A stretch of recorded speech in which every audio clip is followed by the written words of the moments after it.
안녕하십니까. 도액산직입니다. 철학이 필요한 순간. 스벤 블링크만.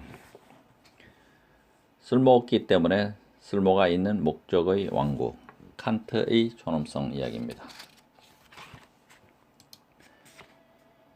존엄성은 가격으로 따질 수도 없고 대체될 수도 없다. 임마누엘 칸트.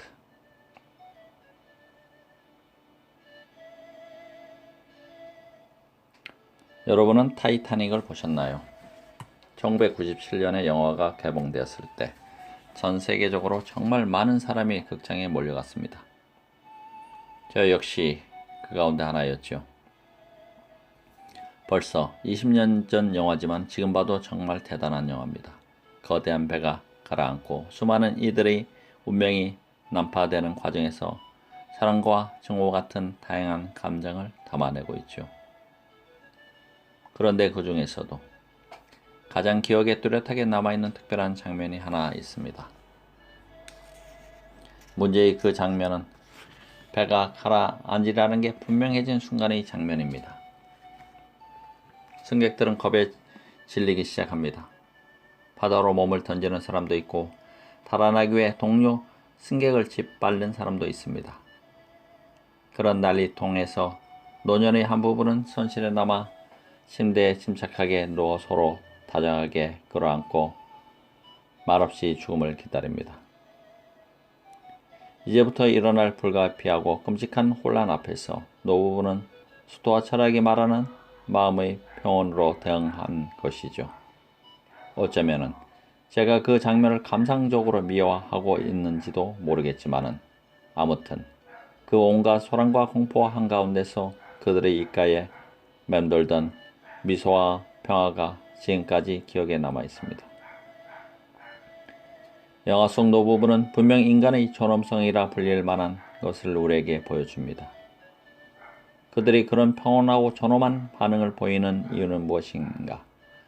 다른 이득을 얻기 위해서가 아닙니다. 그렇기 때문에 그들의 반응은 사람들에게 감동과 영감을 주며 빛납니다. 우리가 비슷한 상황에 처한다면 어떻게 반응할까요? 그런 기류로 요동치는 비행기에 앉아 있을 때 저는 종종 이런 생각을 합니다. 만약 비행기가 갑자기 땅으로 곤도박치는 사고가 일어나서 살아있을 시간이 몇 초밖에 남아있지 않다면 어떻게 대처하시겠습니까? 그 몇 초를 존엄하게 보낼 수 있을까요? 아니면 비명과 고함을 지르며 보내게 될까요? 존엄성이란 무엇인가? 이 질문에는 누구도 확실하게 대답하지 못할 것입니다. 다행히도 현실에서 그런 상황에 처하는 일은 별로 없지요. 그러나 심리학적 관점에서 보면은 우리가 인간이 지닌 존엄성의 의미와 가치를 조금이라도 이해할 수 있다는 사실 그 자체로 흥미롭습니다. 그런 끔찍한 상황에서는 대부분 그냥 바닥을 뒹굴며 비명을 지르게 되지 않을까요? 가만히 있으나 바닥을 뒹굴거나 죽기는 마찬가지니까요. 사실 그런 상황에서 절제력을 잃었다고 비난할 자격은 누구에게도 없습니다. 저 역시 그렇게 행동할지 모릅니다. 그러나 여기서 중요한 건 그게 아닙니다. 중요한 것은 우리가 아무런 보상이 없이도 존엄하게 반응하는 것이 더 가치 있다고 본능적으로 이해한다는 점이죠. 노부부와 같은 존엄한 반응에서 우리가 얻을 수 있을 것이라고는 한순간의 평온 말고는 없습니다. 사실 은유적이고 실존적인 의미에서 우리는 모두 땅으로 곤두박질치는 비행기에 앉아 있다고 할 수 있습니다. 곧바로 땅을 들어박지는 않겠지만 언제라도 들이받을 수 있지요. 정확히 언젠지는 모를 뿐 누구나 언젠가는 반드시 죽게 된다는 말입니다. 생명은 부서지기 쉽습니다.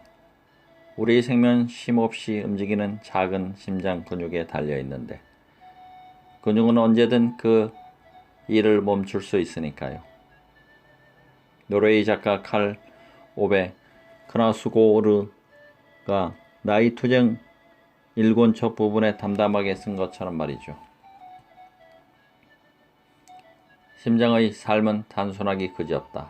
힘이 닿을 때까지 움직이기만 하면 되니까. 그러다 멈춰버리면 그만이니까. 조금 극단적으로 말하자면 인간은 모두 일종의 시한부 판결을 받고 살아가는 셈입니다. 그렇다면 우리는 어떻게 이런 운명과 더불어 살아가야 할까요? 악을 쓰고 비명을 지르며 눈이 빠지게 울면서, 아니면 편안하게 존엄을 지키면서. 제 생각에 타이타닉의 노부부가 보여주는 존엄성은 아리스토텔레스의 철학에서 덕이라 부를 만한 것입니다. 존엄하게 행동할 능력이라는 점에서 말입니다. 덕으로서의 존엄성 개념은 사실 요즘은 거의 논의되지 않습니다. 열정이나 진정성, 혁신, 자기 효능에 대한 책은 넘쳐나지만은 제가 아는 한 존엄성을 중요하게 다루며 이를 성취하도록 돕는 자기 개발서는 거의 없습니다. 요즘 널리 퍼져 있는 자기 숭배에는 어쩌면 본질적으로 존엄하지 않는 불순한 뭔가가 섞여 있는 게 아닐까요? 그래서 사람들의 머릿속에 존엄성을 중시해야 한다는 생각이 미처 떠오르지 않는 건 아닐까요? 아리스토텔레스라면 타이타닉 속 노부부의 태도를 틀림없이 이해했을 겁니다. 피할 수 없는 운명 앞에서 그들이 보인 반응을 높이 평가했을 테지요. 아리스토텔레스에 영향받은 수도학파 철학자들도 분명 노부부의 행동과 그 가치를 이해했을 테지요. 그들 마음의 존엄한 평화 역시 지키는 것이 인간이 추구해야 할 본질적인 가치라고 강조했으니까요. 그러나 존엄성이라는 개념은 다른 방식, 이른바 인간의 삶이 본래 품고 있는 특성으로도 언급됩니다. 이때는 도구로서의 존엄성을 말하는 게 아닙니다. 우리가 사람에 따라 많거나 적게 가지는 특성이 아니지요. 이때의 존엄성은 인간의 존재론적 원리로서의 존엄성입니다. 달리 말해 인간의 본성을 구성하는 요소이지요. 아리스토텔레스를 비롯한 다른 고대 그리스 철학자에게는 없었던 존엄성의 개념입니다.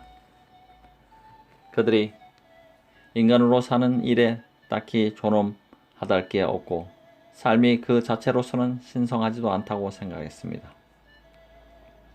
역사적 관점에서 보면 인간의 삶은 일신론이 등장하면서 비로소 신성해졌습니다. 이런 원칙은 르네상스 시대에도 인문주의 사상으로 되살아났지요. 가장 대표적인 저서로 초기 르네상스 인문주의자 지아노초 마네티의 인간의 존엄성과 탁월함에 관하여, 조바니 피코델라 밀란돌라의 인간의 존엄성에 관한 연설을 꼽을 수 있겠습니다. 초기 인문학자들은 존엄성이야말로 우리가 추구해야 할 인간의 본질이라고 주장했습니다. 그리고 이 개념을 자기 사상의 추출돌로 삼아 도구의 노골적으로 맞선 철학자가 되었습니다. 바로 위대한 계몽주의 사상가 임마누엘 칸트입니다.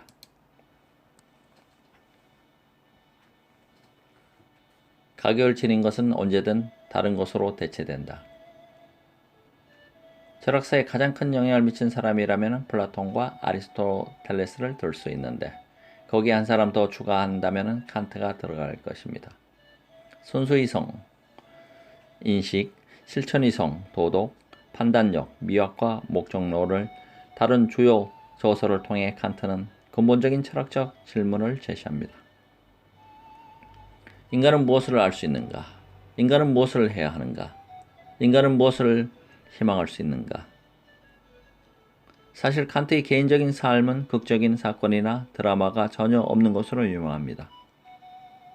그는 평생을 독일 키니히 베르크에서만 살았고 시계보다 더 정확하게 하루 일과를 반복하는 삶을 살았습니다. 그가 연구와 산책이라는 일상의 패턴에서 벗어나 적은 평생 딱 2번이라고 합니다. 한 번은 프랑스 혁명의 밤 발발로 다룬 신문기사를 읽을 때였고, 다른 한 번은 장자크 루소의 에밀을 읽을 때 산책을 갈 시간이 되었는데도 책을 손에 내려놓을 수 없었다고 합니다. 칸트의 책 가운데 가장 쉽고 짧은 편에 속하는 도덕형이상학 정초에서 그는 이렇게 말합니다. 목적의 왕국에서 모든 것은 가격을 갖거나 존엄성을 가진다. 가격을 가진 것은 무엇이든지 동등한 가격을 지닌 다른 것으로 대체될 수 있다. 반면에 모든 가격을 뛰어넘어 다른 것으로 대체될 수 있는 것은 무엇이든 존엄성을 지닌다. 앞에서 저는 돈이 어떻게 저울처럼 작동하는지 묘사했는데 이러한 저울을 칸트는 등가성이라 불렀습니다. 등가성이란 말 그대로 같은 값어치가 있다는 뜻으로 돈이 서로 완전히 다른 것들의 값어치를 측정하고 비교하는 데 쓰인다는 것이죠. 돈으로 따지면 셰익스피어의 전집은 운동화 한 컬레와 같은 가치를 지닙니다. 위대한 작가의 작품 전집을 운동화 한 컬레와 비교하는 데 어처구니 없지만은 우리가 돈이라 부르는 도구는 그걸 가능하게 해줍니다. 우리가 바쁘게 일상을 살아갈 때는 이런 일이 어처구니 없다는 것조차 잘 알아차리지 못하죠. 칸트가 묘사하는 목적의 왕국은 이성적 존재의 공동체, 존엄한 이들의 공동체입니다.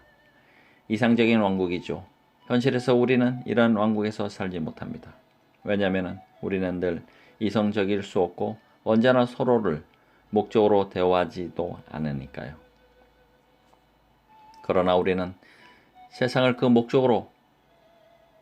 목적인 양 사람들이 살고 있는 공간으로 볼 수 있고 되도록 목적의 왕국이라는 이상을 실현하고자 애쓸 수도 있습니다.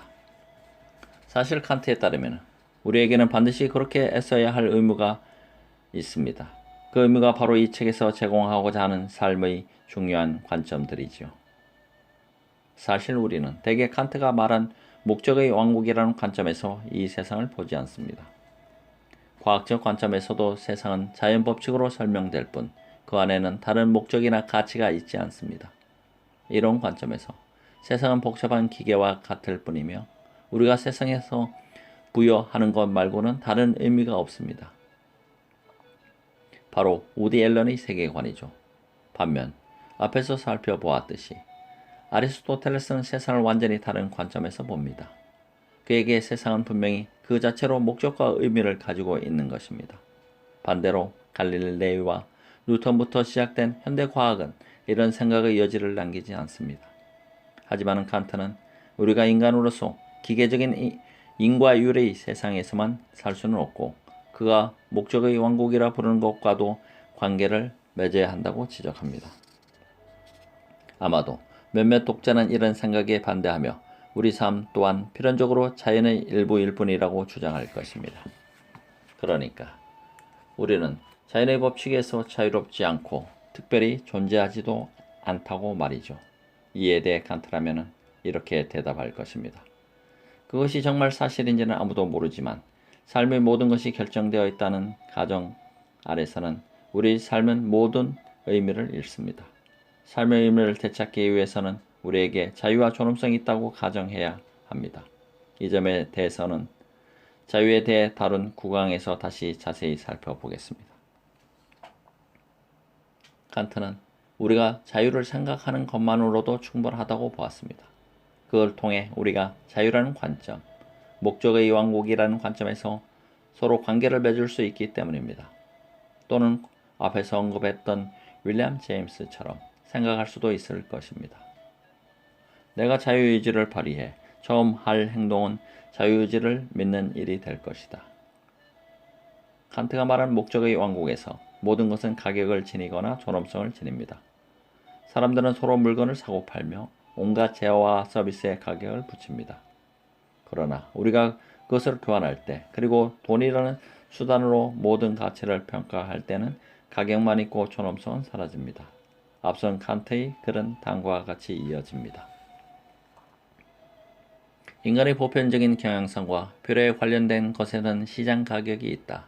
필요한 것은 아니지만 어떤 취향에 들어맞는 것, 즉 순전한 재미와 놀이를 위한 것에는 애호가격이 있다. 그러나 어떤 것이 목적 그 자체가 될 수 있게 하는 조건에는 상대적인 가치인 가격이 아니라 내적 가치인 존엄성이 있다. 의식주처럼 우리 보편적 필요성을 충족시키는 것들은 시장 가격을 지닙니다. 기술이나 성실함 같은 것도 그렇지요. 노동시장에서 사고 팔 수 있으니까요. 우리의 능력과 기술 같은 역량은 모두 상대적 가치를 지닐 뿐 그 자체로 가치가 있지는 않습니다. 우리가 살아가면서 갖게 되는 소망이나 취향도 마찬가지입니다. 상업화된 소비사회에서 이런 것들은 광고와 패션 트렌드의 영향을 받아 형성되니까요. 이런 것은 애호 가격을 지니죠. 칸트는 활기찬 상상력과 유머에 대해서도 언급하는데 이는 오늘날 혁신, 열정, 유머 감각 등의 말로 표현되는 대표적인 애호 가격입니다. 칸트가 살았던 시대부터 오늘날에 이르기까지 점점 더 중요해진 것들로 기업들이 수많은 구인 광고를 통해 요구하는 조건이기도 하지요. 그러나 시장 가격을 지닌 것과 애호 가격을 가진 것은 둘 다 도구적이며 내적 가치는 없습니다. 내적 가치를 지닌 것은 그 자체로 목적인 것입니다. 이를테면 목적의 왕국을 구성하는 구성원인 사람과 사람을 목적의 왕국의 일원으로 만들어주는 것들입니다. 후자의 예로는 칸트가 말하는 약속에 대한 충실함과 정직, 원칙에서의 선행, 호의 같은 것들을 들 수 있습니다. 이런 것에서는 사람처럼 존엄성이 있습니다. 우리는 정직과 호의를 사고 팔거나 이것의 값을 매길 수 없습니다. 우리가 그런 행위의 가격을 매기고 구입하려 한다면 그 과정에서 반드시 존엄성을 잃어버리게 됩니다.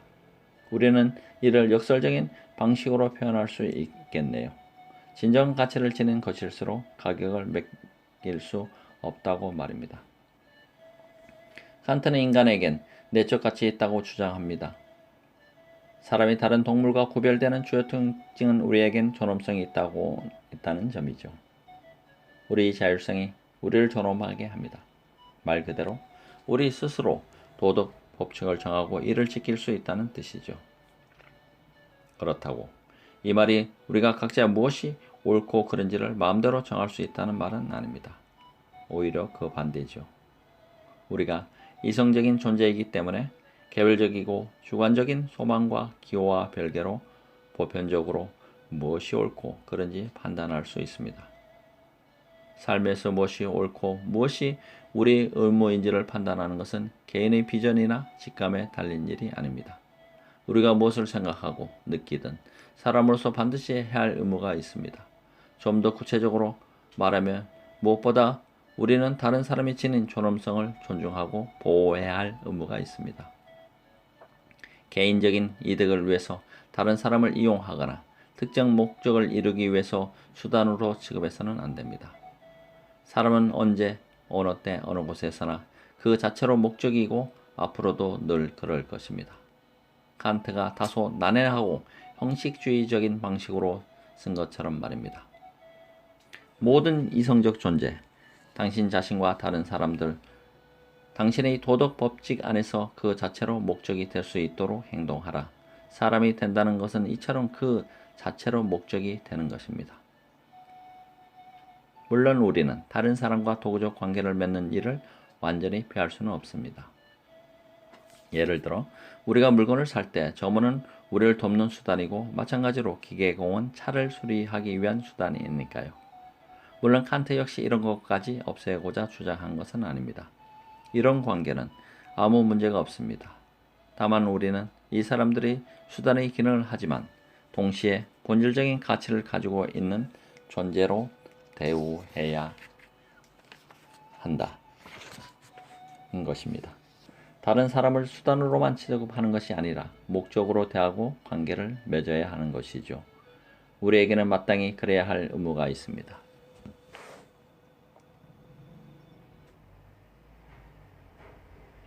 심리학에겐 없는 철학의 쓸모.